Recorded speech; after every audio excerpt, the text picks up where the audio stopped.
Graça e paz, amados. Vocês estão bem? Vocês estão bem mesmo?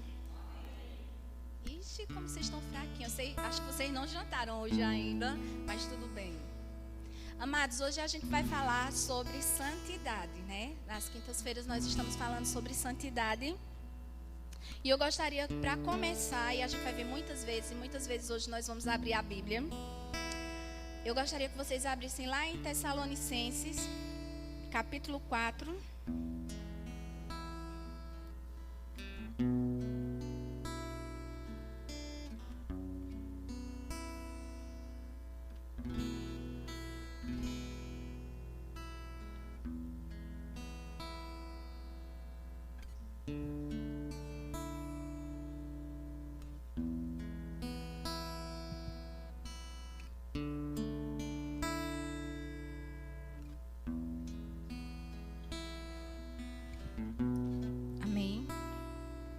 Então a gente vai ver hoje capítulo 4, no versículo 7. Quando a gente aceitou Jesus, Deus, Ele nos chamou para algo. E aí no capítulo 4 de Tessalonicenses, 1 Tessalonicenses, no versículo 7 ele diz: porque não nos chamou Deus para a imundícia, mas para santificação. Então, quando nós aceitamos Jesus, nós somos chamados para termos uma vida diferente. Nós somos chamados para termos uma vida santa. E não cabe mais a nós vivermos nas mesmas práticas do velho homem, nas mesmas práticas de antigamente. E aí eu fiquei pensando acerca de santidade, né? De uma vida de santidade, e eu fui lá pesquisar. O que é santidade? O que é que o dicionário fala acerca de santidade? Então, indo lá para o dicionário, santidade significa qualidade ou virtude de ser santo. Então, é uma qualidade nossa. Quando a gente aceita Jesus, a gente passa a ter essa qualidade, a gente passa a ter essa virtude. É algo que agora está dentro de nós. Se o Espírito Santo veio habitar dentro de nós, se nós somos uma nova criatura, não cabe mais a nós o pecado. Cabe a nós uma vida santa, uma vida de santidade. Então, isso é uma característica, e aí em uma outra versão do dicionário ele diz assim, que é uma qualidade característica de quem pode ser santo. Nós podemos? Nós já somos santos. E cada dia mais a gente vai procurando nos aperfeiçoar nessa santidade, porque se o nosso Pai é santo, a gente tem um DNA de santidade, amados. Então, nós somos santos como santo é o nosso Pai.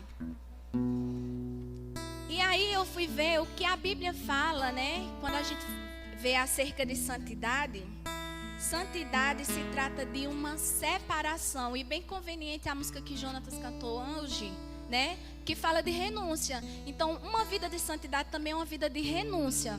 Nós renunciamos a tudo que o mundo nos oferece, que vem contra o que a palavra fala, vem contra as vontades de Deus. Então, é uma vida de renúncia, é uma vida diária, é uma vida cotidiana de renúncia. Então, todos os dias nós estamos renunciando à nossa carne para viver conforme o nosso espírito. Porque o nosso espírito é santo, é a parte de Deus dentro de nós. Mas a nossa carne, ela é podre, ela é pecaminosa e ela só puxa para o que é errado.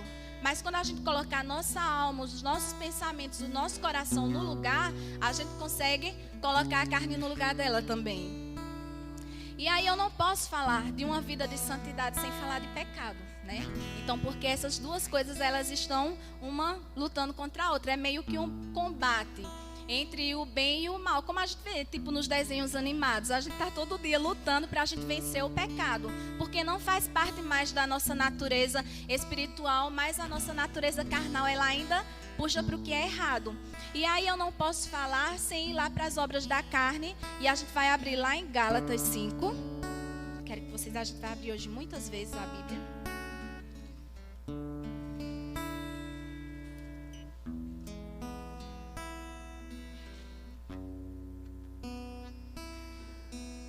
A gente primeiro vai entender um pouquinho o que é pecado, quais são as coisas que desagradam a Deus, quais são as coisas que não fazem mais parte da nossa natureza, porque se nós somos...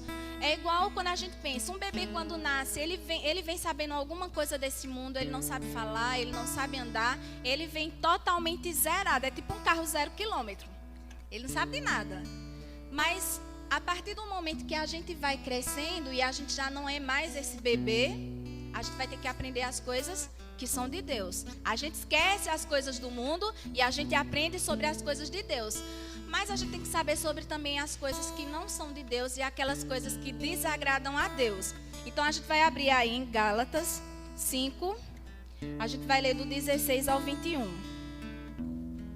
Na minha Bíblia diz assim: as obras da carne e o fruto do Espírito. A gente vai focar um pouquinho agora nas obras da carne para depois chegar no fruto do Espírito, certo? Digo, porém, andai em espírito e não cumprireis a concupiscência da carne, porque a carne cobiça contra o espírito, e o espírito contra a carne, e estes opõem-se um ao outro, para que não façais o que quereis. Mas, se sois guiados pelo espírito, não estáis debaixo da lei. Porque as obras da carne são manifestas, as quais são, e aí entram para que a gente possa entender quais são elas: prostituição, impureza, lascívia, idolatria, feitiçarias, inimizades, porfias, emulações, iras, pelejas, dissensões, heresias, invejas, homicídios, bebedices, glutonarias e coisas semelhantes a estas, acerca das quais vos declaro, como já antes vos disse, que os que cometem tais coisas não herdarão o reino de Deus.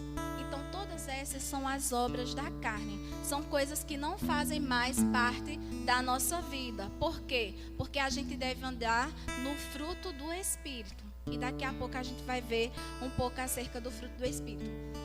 Então, antigamente, nós éramos pessoas que dentro dessas obras, alguém já cometeu alguma coisa dessas, né? Algumas são bem fáceis, assim, por exemplo, inimizades. Quantas vezes a gente não já teve inimigos ou não já causou inimizades, não já causou dissensões? Quantas vezes a gente também não já comeu um pouquinho além da conta? Glutonaria.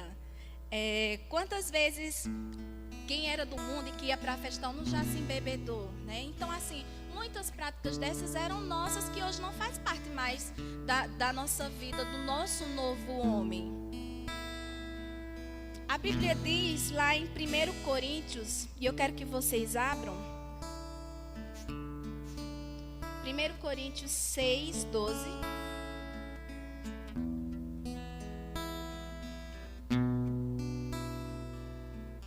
Deus, Ele é um Deus tão maravilhoso que Ele deixa a gente livre para a gente fazer o que quiser, né? Ele nunca obrigou a gente a fazer nada.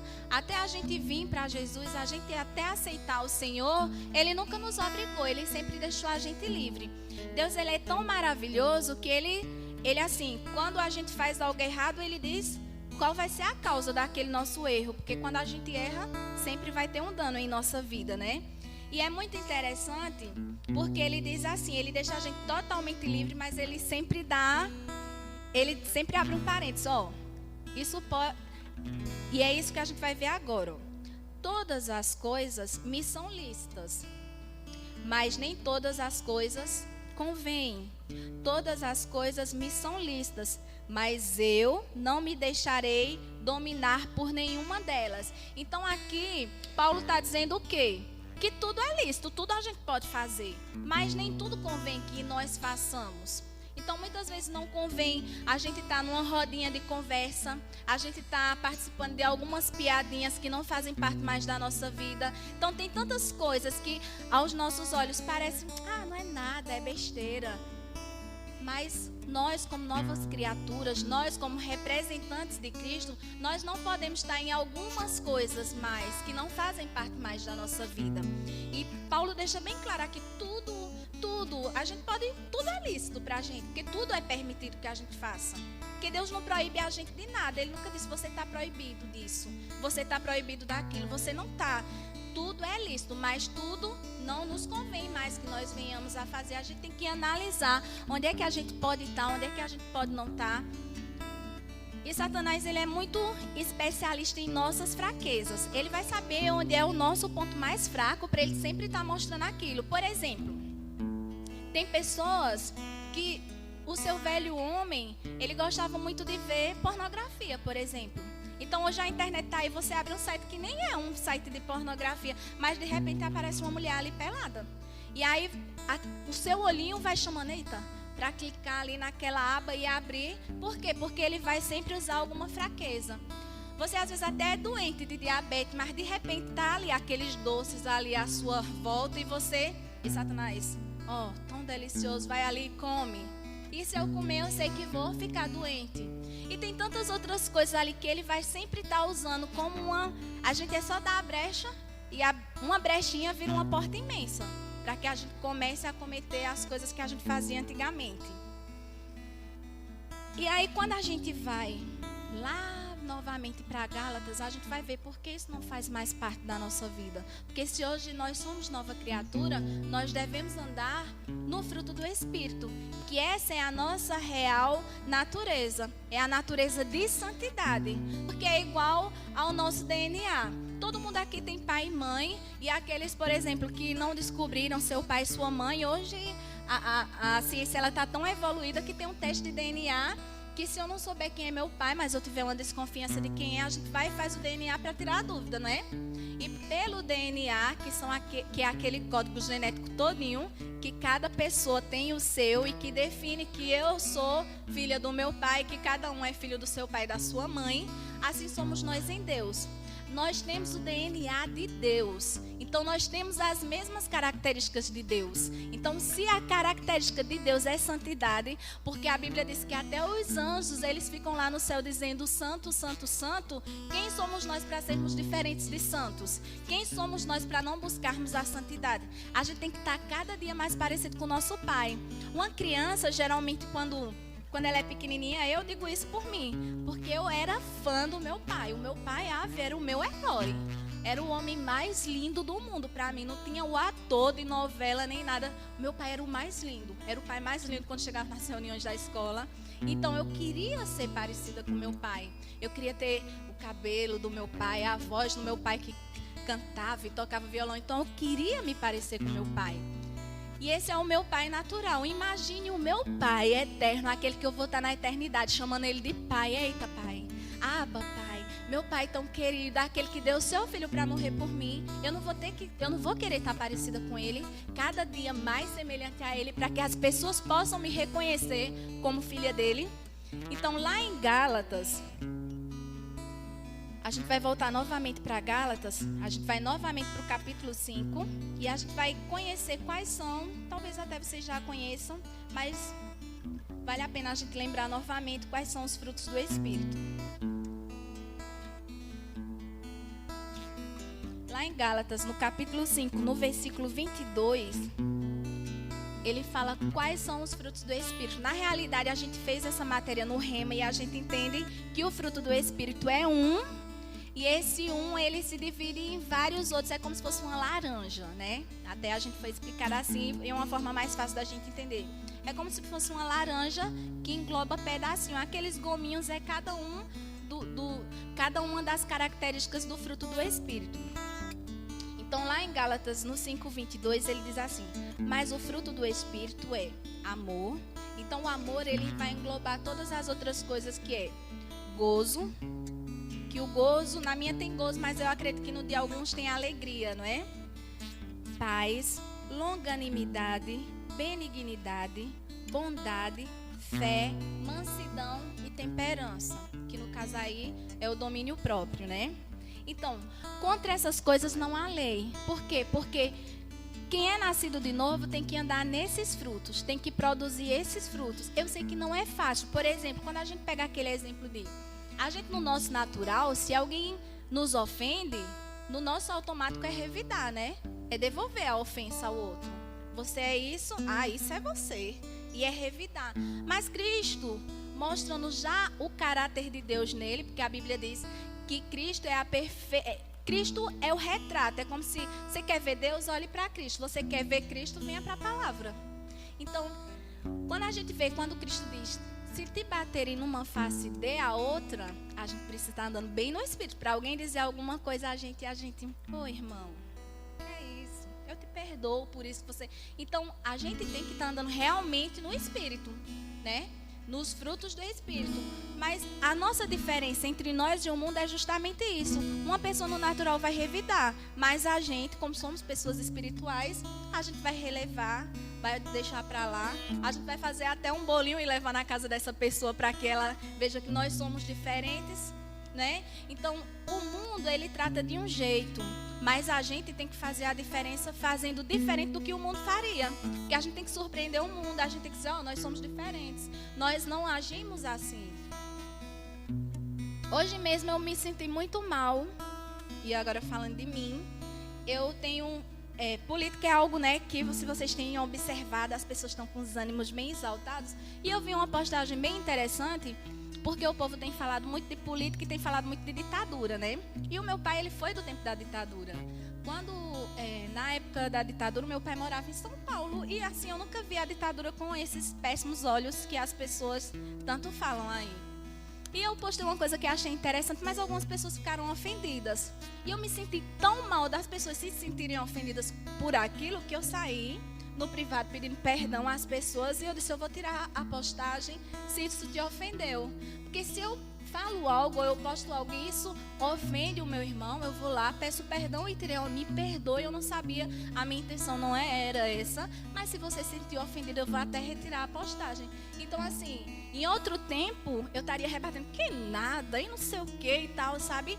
E agiria como o mundo age. Mas hoje, eu usei aquilo que o Senhor tem me ensinado, a ter mansidão, e a ver que se algo ofende o meu irmão, eu não vou querer sair ofendendo as pessoas mesmo que não tenha sido a intenção, né? E a gente vai agora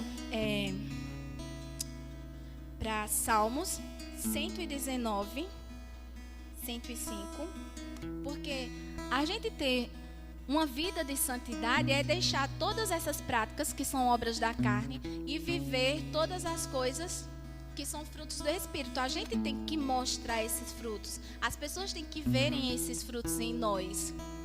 E eu tenho observado e eu tenho aprendido desde que eu comecei a realmente ter um relacionamento mais íntimo com o Senhor, que para que a gente tenha uma vida de santidade, e essa palavra santidade tem mais ou menos uns 2 anos que ela arde muito forte no meu coração, e eu amei quando o pastor disse, você vai falar sobre isso, porque é algo que eu realmente tenho tentado, tenho lutado, porque não é fácil viver realmente uma vida de santidade. Porque quando a gente fala em vida de santidade, ela engloba tantas coisas, ela engloba a gente não falar mal do outro, não estar em fofoquinha, nos nossos pensamentos, e aí a gente vai ver algumas coisas que a palavra fala acerca disso.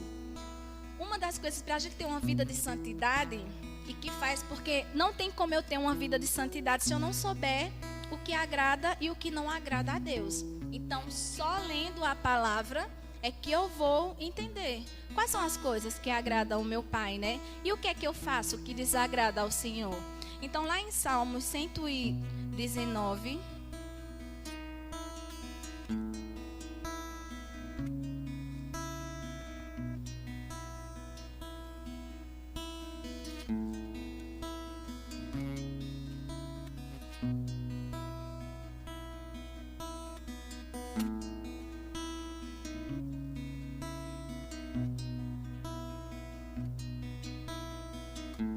Em Salmos 119, no versículo 105, ele diz: lâmpada para os meus pés é a tua palavra e luz para o meu caminho.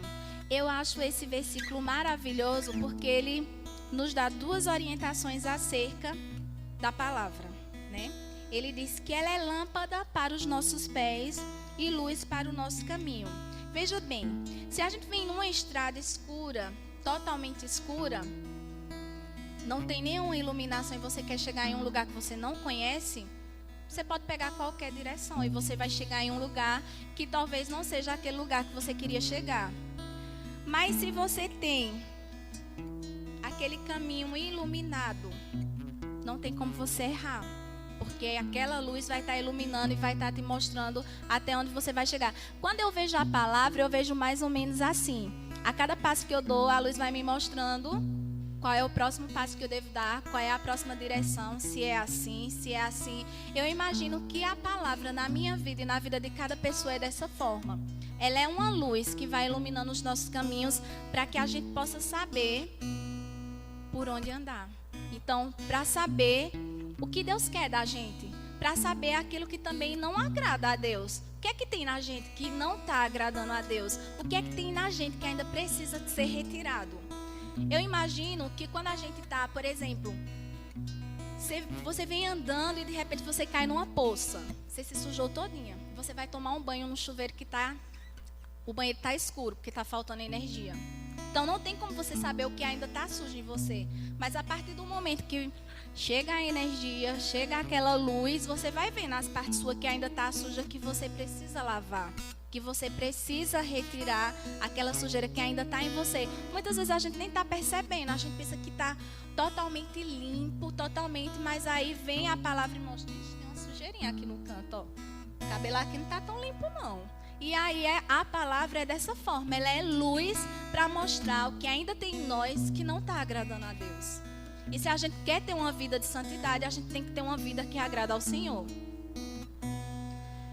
Uma outra coisa que também faz a gente ter, porque eu tenho que ter a palavra, mas eu também tenho que ter um relacionamento com o Senhor. Um relacionamento realmente onde eu conheça quem é o Senhor na minha vida, onde eu coloque Ele como o primeiro na minha vida. Muitas vezes a gente acorda, por exemplo, muitas vezes eu tenho um pecado nessa parte. Eu acordo super atrasada tal, e quando eu venho lembrar do Senhor, já é no momento que eu estou no carro. Aí, sabe aquele remorso que bate? Meu Deus, eu acordei, tomei banho, tomei café e não falei com o Senhor ainda. Minha conversa que quando eu acordo, por exemplo, quando eu acordo na minha casa, geralmente a primeira pessoa que eu vejo é minha mãe no final de semana. Então eu acordo, pensa manhã, a gente toma café juntas, vai conversar e tal, e tal, e tal. A mesma coisa tem que ser com o Senhor.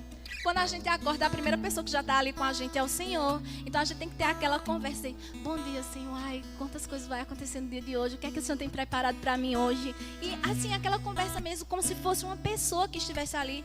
Porque o Espírito Santo é uma pessoa que está com a gente em todos os momentos. Então, em todos os momentos a gente pode conversar com Ele. Não tenho nada para fazer. Estou dando minha aula. Conversinha com o Senhor, eita Deus. Só queria que esses alunos aprendessem. Meu Deus, como é que eu faço? E vou ali conversando. E é assim que a gente vai tendo um relacionamento com Deus, lembrando que Ele está em todos os momentos com a gente. Então, lá em 1 Coríntios, a gente vai abrir em 1 Coríntios.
Primeiro Coríntios 1:9.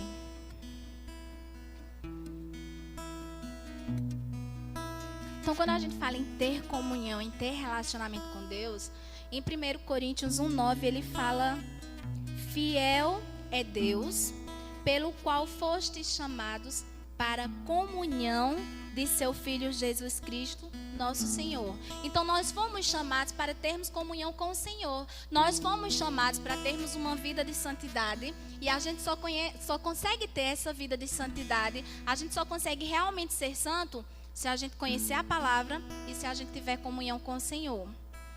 E aí, uma vida de comunhão com o Senhor e uma vida onde todos os dias eu estou tentando conhecer mais de Deus. Porque aqui, ó, a palavra é Deus falando conosco. É Deus se apresentando para nós. e ele se apresenta para nós no Velho Testamento, e ele se apresenta para nós no Novo Testamento na forma de Jesus Cristo. Jesus Cristo é a imagem perfeita de quem é Deus.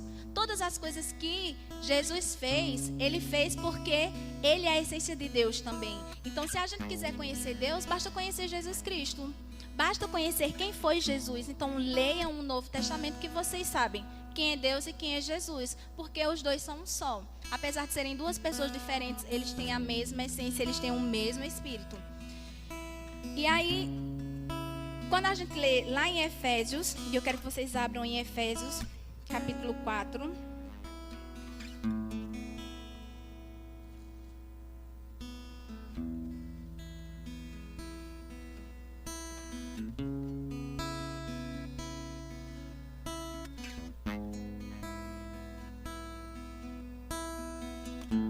Quando a gente lê as cartas de Paulo às igrejas, a gente vê que em várias cartas, Paulo está chamando a igreja à santidade, a ter uma vida de santidade, a ter uma vida realmente que agrade ao Senhor.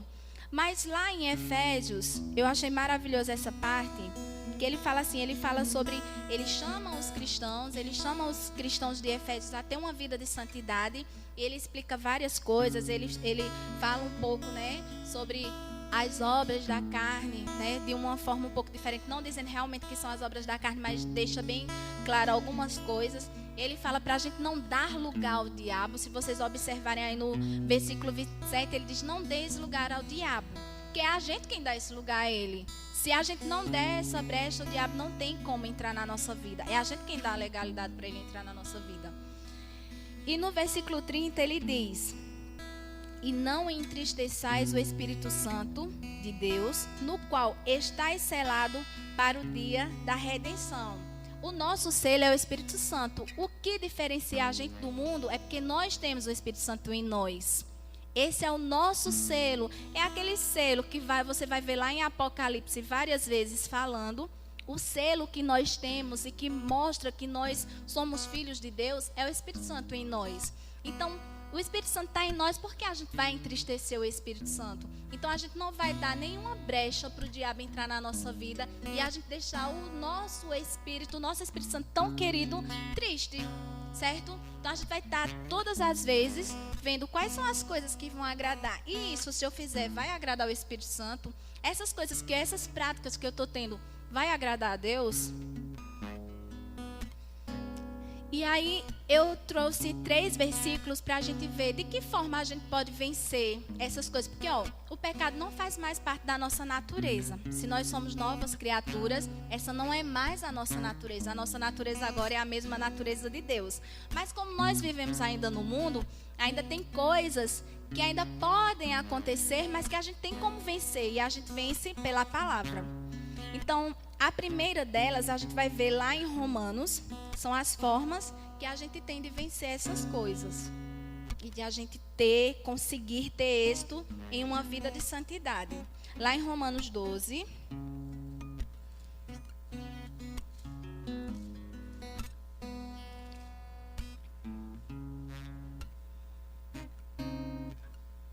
Lá em Romanos 12, 2, ele diz assim: e não vos conformeis com este mundo, mas transformai-vos pela renovação do vosso entendimento, para que experimenteis qual seja a boa, agradável e perfeita vontade de Deus.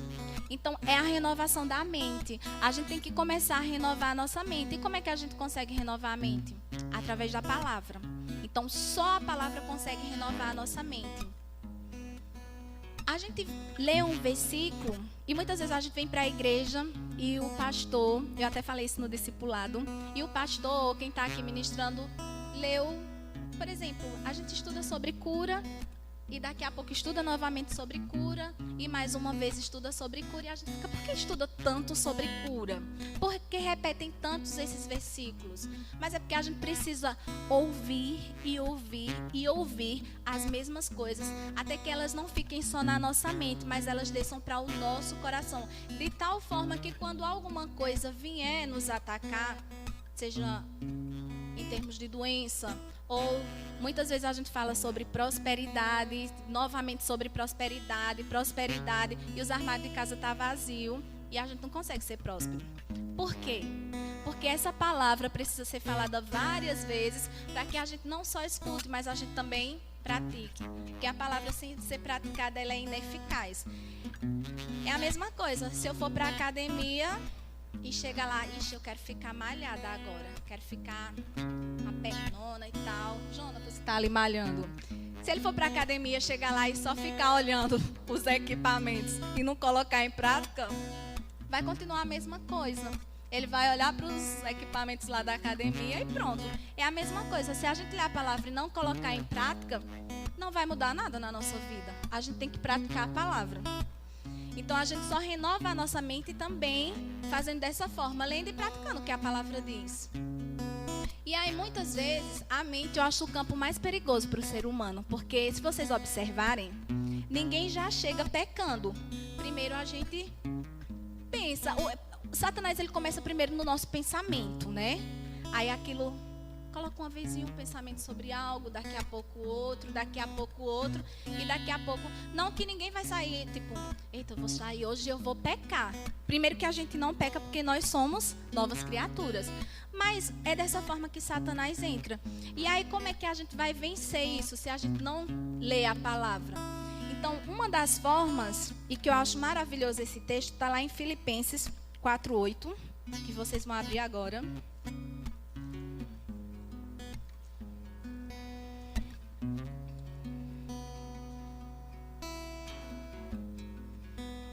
Muitas vezes a gente pensa muita besteira, mas a palavra, ela ensina sobre o que a gente deve pensar.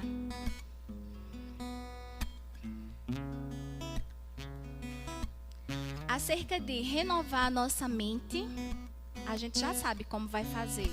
É pensando acerca dessas coisas que está aqui em Filipenses 4:8. Quanto aos mais irmãos, tudo que é verdadeiro, tudo que é honesto, tudo que é justo, tudo que é puro, tudo que é amável, tudo que é de boa fama, se há alguma virtude e se há algum louvor, nisso pensai.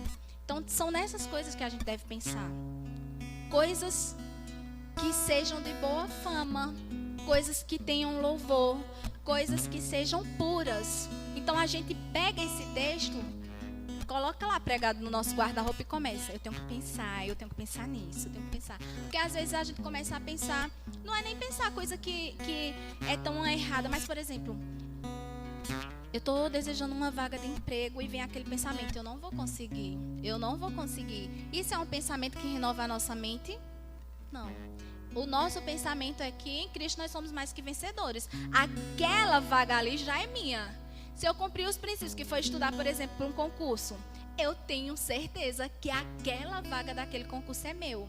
Se eu coloquei o meu currículo ali naquela empresa e eu tenho tudo que a empresa está pedindo, por que alguém vai pegar a vaga se aquela vaga é minha? Quando eu entro no concurso e diz tem 100 vagas, eu digo, não, tem 99, porque uma já é minha. Entendeu? Eu entro dessa forma. E aí, uma coisa que a gente também tem que fazer, e está lá em Colossenses 3.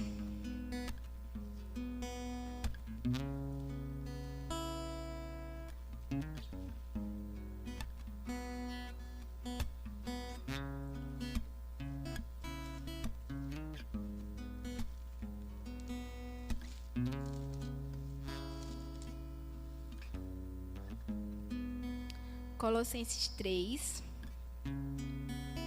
do 5 ao 6, a gente vai ler. É mortificar a nossa carne.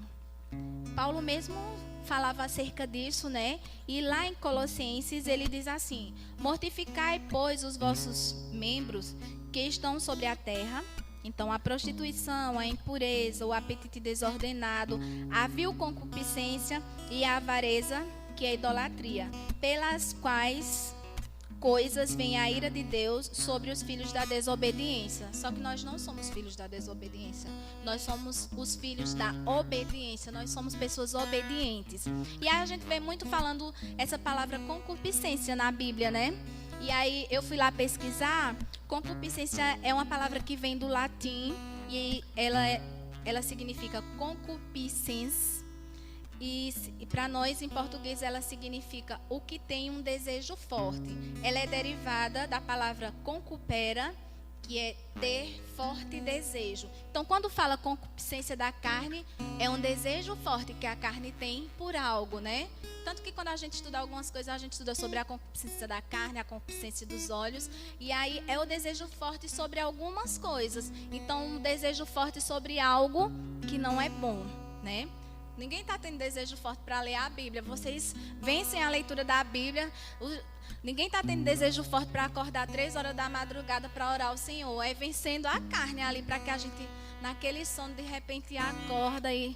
Meu Deus, o Senhor quer que eu ore uma hora dessa? É sério mesmo. Mas aí a gente vai lá, dobra o joelho e ora. Que é importante que a gente acorde e ore. Então a gente tem que vencer, mortificar a nossa carne para as coisas do mundo e mortificar a nossa carne para a preguiça na hora de orar, para aquele sono na hora de ler a Bíblia. Parece uma coisa, o povo vai ler a Bíblia, lê dois versículos, já bate aquele sono, né? Mas se estiver assistindo um filme, passa a madrugada assistindo. Eu mesmo, Deus tem falado muito comigo acerca das coisas que tem tirado. Eu estava assistindo séries, irmãos. Um tempo eu até falei a Jonatas que Jonatas jogava muito. Eu falei, Jonatas, por que tu gasta teu tempo jogando? Não sei nem se eu posso falar isso dele. Por que tu gasta tanto tempo jogando? Vai ler a Bíblia. Aí Satanás, pouco tempo depois, disse, oxente, tu tá falando de Jonatas e tu não para de assistir série. Eu tava viciada em umas séries policiais. E aí Deus falou comigo, falasse com Jonatas e tu tá fazendo a mesma coisa. Só não é jogo, mas tu tá assistindo série. E aí lá vou eu, deixo minhas séries para estudar a Bíblia. Então assim, a gente tem que muitas vezes, é lícito, mas estava tirando o meu tempo que eu tinha de aprender mais sobre Deus. E aí, para que a gente tenha uma vida de santidade, a gente tem que ter comunhão. E lá em 1 João, eu quero que vocês abram.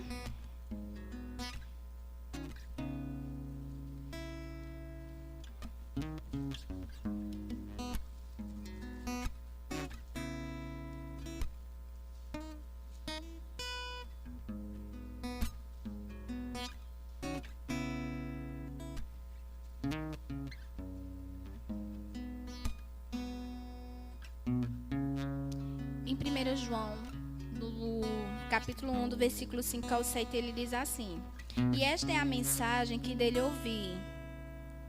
ouvimos e vos anunciamos, que Deus é luz e não há nele nenhuma treva.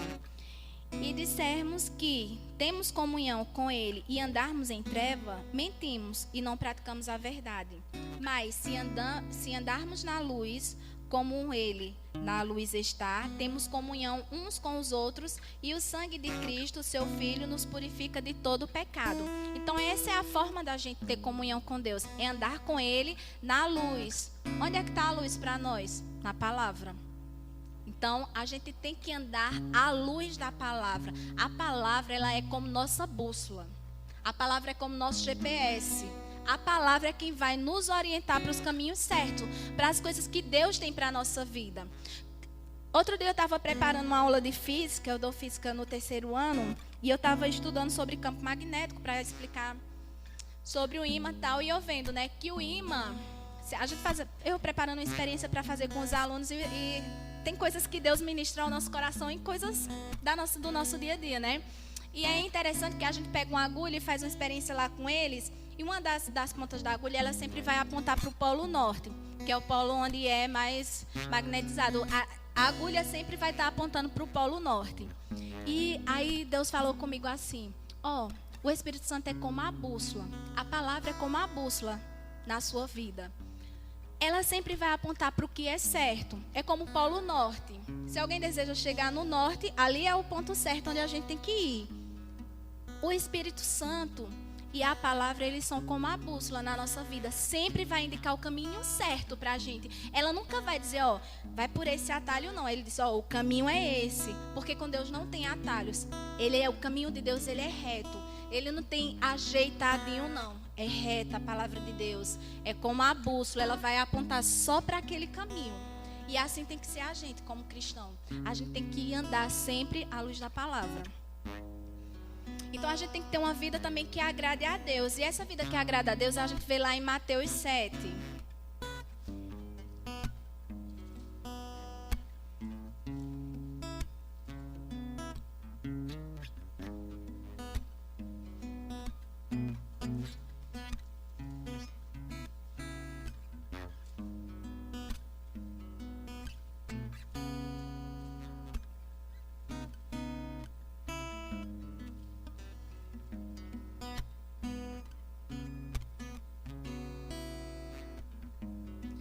Então, quando é que a gente agrada a Deus? Quando é que a gente vai ter um tipo de vida que agrade a Deus? Em Mateus 7:21, ele diz assim: nem todo que me diz, Senhor, Senhor, entrará no reino dos céus, mas aquele que faz a vontade do meu Pai que está nos céus. Então, uma vida que agrada a Deus é uma vida que faz a vontade de Deus.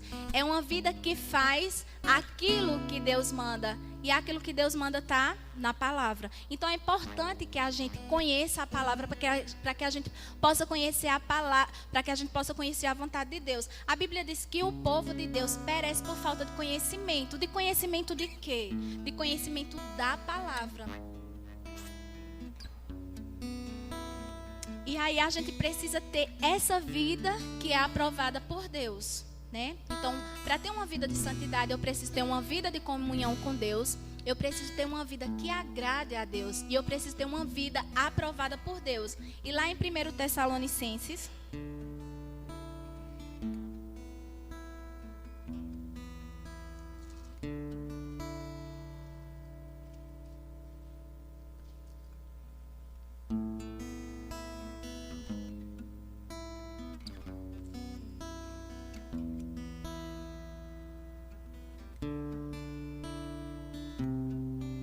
Em 1 Tessalonicenses 2:4 vai dizer assim: mas, como fomos aprovados de Deus para que o evangelho não fosse confiado, nos fosse confiado, assim falamos, não como para agradar aos homens, mas a Deus que prova o nosso coração.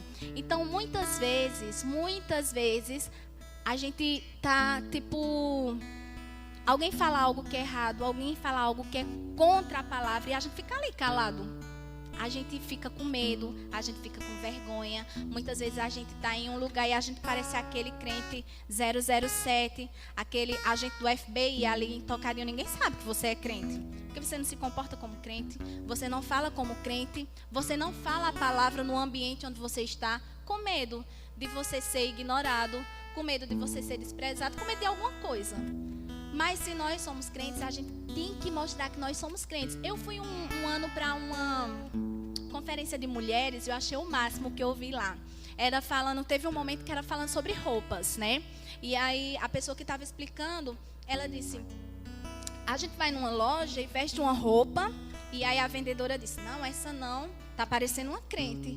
Que coisa maravilhosa, a gente tem que se vestir parecendo uma crente mesmo. O que a gente é, não é crente? Aí a gente quer se vestir de um jeito que não pareça crente. Por que a gente não quer se vestir de um jeito que não pareça crente? Se a gente é crente. Então, onde a gente passar, até nas nossas roupas, a gente tem que mostrar que a gente é crente, que a gente é crente em tudo.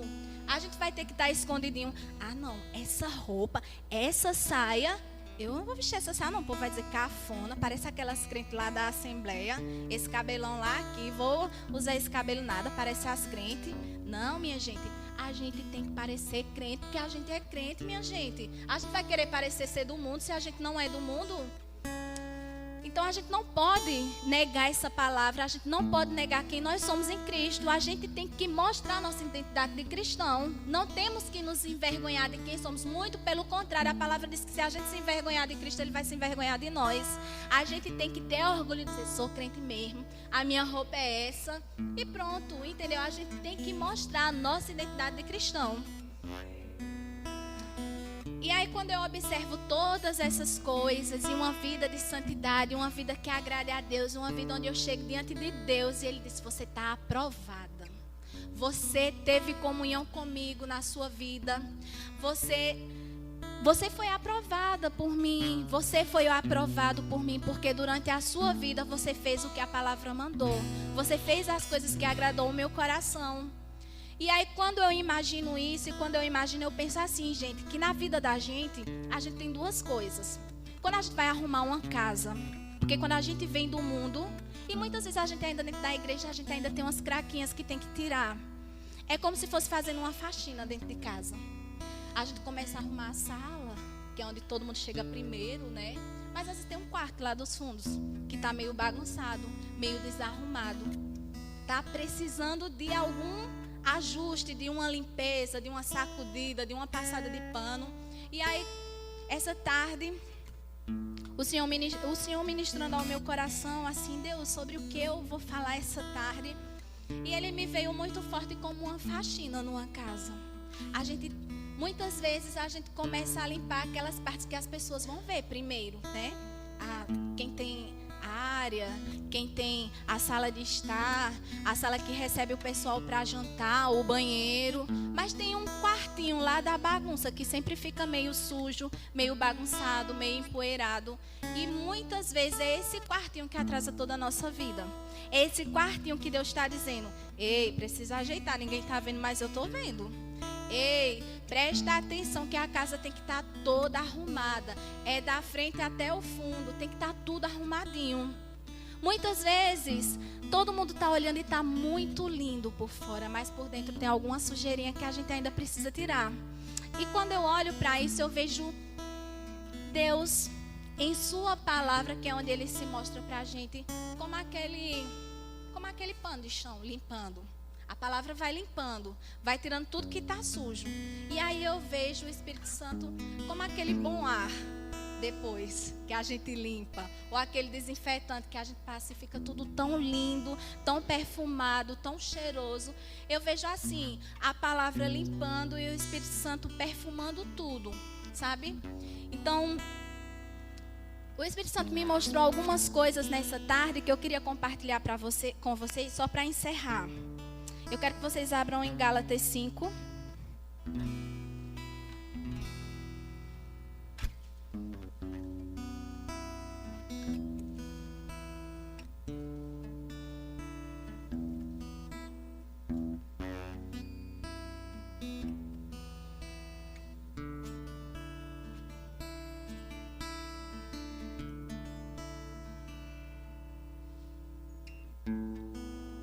A gente falou sobre os frutos do Espírito, né? Que a gente já viu quais são. É o amor, o gozo, a paz, a longanimidade, a benignidade, a bondade, fé, mansidão e temperança. A palavra diz que para essas coisas não há lei, porque essas são coisas boas. A gente deve esbanjar, a gente deve transbordar dessas coisas. E quando a gente vê no 24... e o 25 desse mesmo capítulo, ele diz assim: e os que são de Cristo crucificaram a carne com as suas paixões e concupiscência. Nós somos de Cristo e nós devemos crucificar as nossas carnes. Nós devemos crucificar a nossa carne diariamente. É uma luta diária. Porque se vivemos no Espírito, andamos também no Espírito. Então, nós somos do Espírito, nós temos o Espírito dentro, nós temos o Espírito sobre. Então, nós vivemos e andamos no Espírito. Por quê? E aí, a gente vai ver lá em 2 Coríntios. Que nós devemos viver em santidade.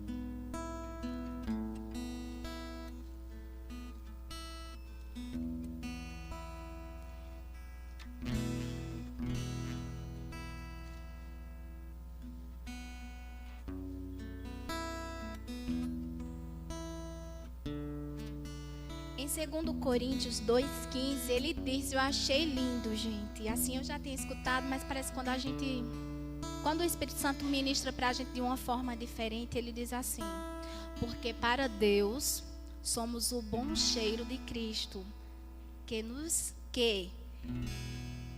porque para Deus somos o bom cheiro de Cristo nos que se salvam e nos que se perdem. Então, independente de quem se salve e de quem se perca, nós que já somos salvos, nós somos o bom perfume de Cristo. A gente tem que exalar esse cheiro maravilhoso que Cristo tem, de amor, de paz, de longanimidade, de mansidão. Esse é o cheiro dos filhos de Cristo. É o mesmo cheiro do Pai, é o mesmo cheiro de Deus. Porque quando um filho fica muito perto da sua mãe, ele acaba pegando o cheiro da mãe. Se uma mãe colocar um perfume e aquele filho, ela acabar de dar o banho, não colocar nenhum perfuminho no filho, quando ela for amamentar, aquela criança vai estar com o mesmo cheiro da mãe. E somos nós assim, quando nos aproximamos de Cristo, a gente vai pegar o mesmo cheiro dele e a gente vai exalar o mesmo cheiro dele para as pessoas. Então nós temos, como filhos de Deus, como filhos nascidos de Cristo, nós temos que exalar o bom perfume de Cristo. E só para encerrar, mais um motivo pelo qual nós devemos ter uma vida de santidade, porque nós devemos ser santos como santo é o nosso Pai. Vocês vão abrir em 2 Coríntios ainda, já está aberto, né? Vocês vão passar só para o capítulo 3, no versículo 3. Porque já é manifesto que vós sois a carta de Cristo, ministrada por nós e escrita não com tinta, mas com o Espírito de Deus vivo, não em tábuas de pedra, mas nas tábuas de carne do coração. Então nós somos a carta viva de Cristo. As pessoas vão nos ler, muitas vezes as pessoas não vão ter oportunidade de abrir a Bíblia e conhecer quem é Cristo e conhecer as coisas que Cristo fez, mas eles vão conhecer Cristo através de nós, através do nosso testemunho, através da nossa vida. As pessoas vão querer se parecer com a gente, porque a gente vai ser parecida com Cristo. Então nós devemos ser essa carta viva. Muitas vezes Deus coloca pessoas na nossa mão, pessoas que vai depender da salvação, que nos conheça. E se a gente não dá bom testemunho, as pessoas não vão querer se parecer com a gente. Se a gente não exalar toda a essência de Cristo, as pessoas não vão querer ser parecidas. As pessoas não vão querer. Se a gente parecer com o mundo, que diferença vai ter se elas já são do mundo?